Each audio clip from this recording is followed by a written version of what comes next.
Olá, aqui é a professora Ana Lívia Casani e nós vamos para o tema teoria estruturalista. Anote aí, essa teoria é uma consequência da teoria da burocracia, lembram? Bem, lá atrás Weber estudou muito a teoria da burocracia, como ela era formada por uma organização formal, com normas, regulamentos e regras. Mas atenção! Esse foi o grande erro das escolas clássicas anteriores, veja bem.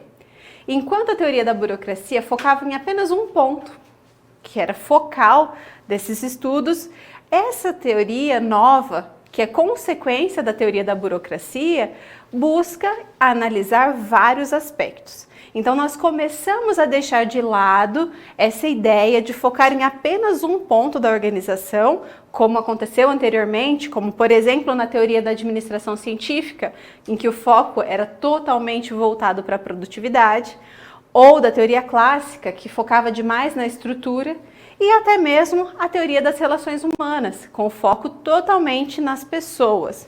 Por outro lado, essa teoria nova, a teoria estruturalista, tem como consequência buscar entender a organização formal, mas com um olhinho lá na organização informal.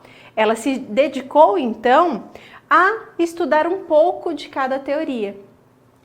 Como que eu posso dar um nome para isso? Ela tem uma abordagem múltipla. Ela olha para a organização formal e para a organização informal. Esse olhar mais aberto é um olhar para a sociedade na qual a organização está inserida.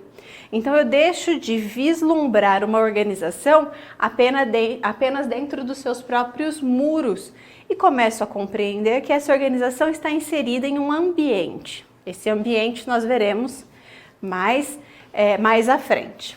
Bem, toda organização, toda teoria administrativa tem uma frase de impacto, não é mesmo?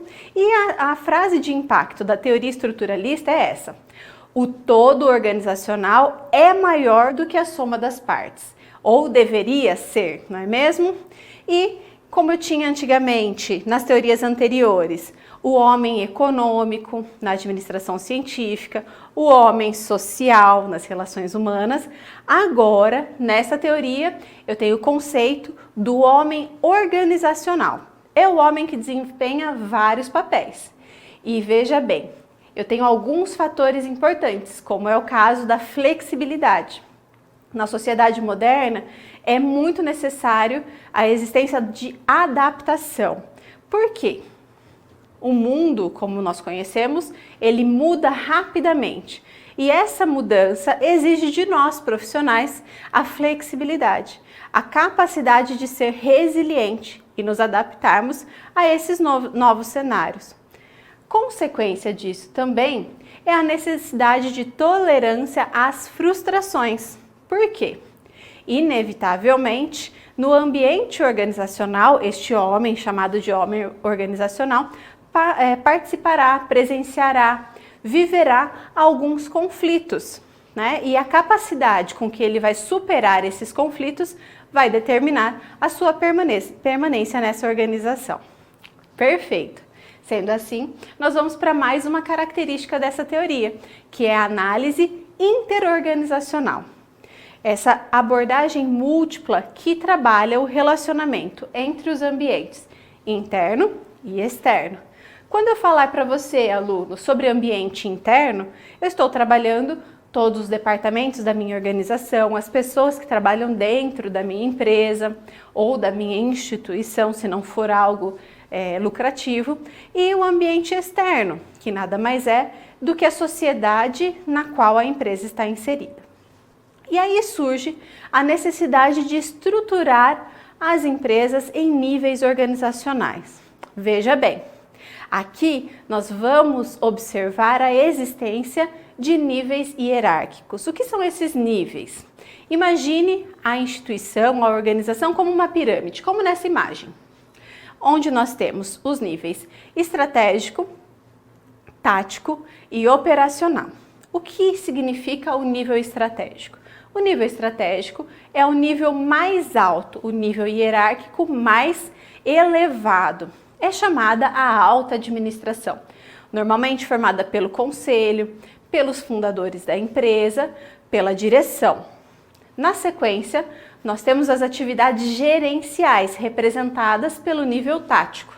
E por fim, nós temos o nível técnico, representado aí na pirâmide, com o nome de nível operacional. Essa divisão é importante para a organização e divisão das tarefas, ou seja, quanto maior o nível, mais estratégica é a sua função na empresa. Vamos falar então justamente sobre essa palavrinha, estratégia. A teoria estruturalista trata o termo estratégia organizacional, que tem como conceito todo esse modo como a organização se relaciona com o seu ambiente, a fim de atingir seus objetivos. O grande foco aqui está: eu tenho um objetivo, como eu vou chegar até ele? Eu passo pelo planejamento, organização, e nesse sentido, cada organização traça suas próprias estratégias. Para isso, o primeiro passo é sempre o objetivo. A teoria estruturalista divide os objetivos em 3. Objetivos da sociedade, de produção e de sistemas. O que seriam esses objetivos de sociedade?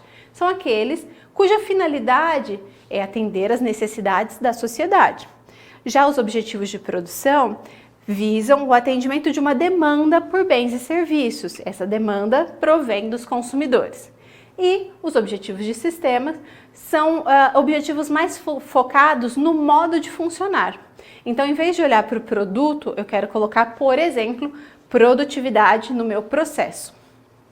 Além disso, nós temos também mais alguns objetivos, são eles, de produto e derivados. Quando eu coloco o meu objetivo no produto, eu quero trabalhar aqueles mais ligados a características dos bens e serviços.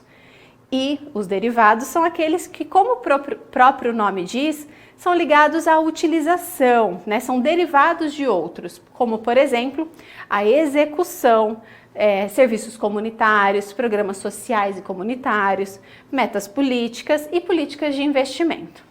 Pessoal, por hoje é isso. Espero que vocês tenham gostado de conhecer a teoria estruturalista.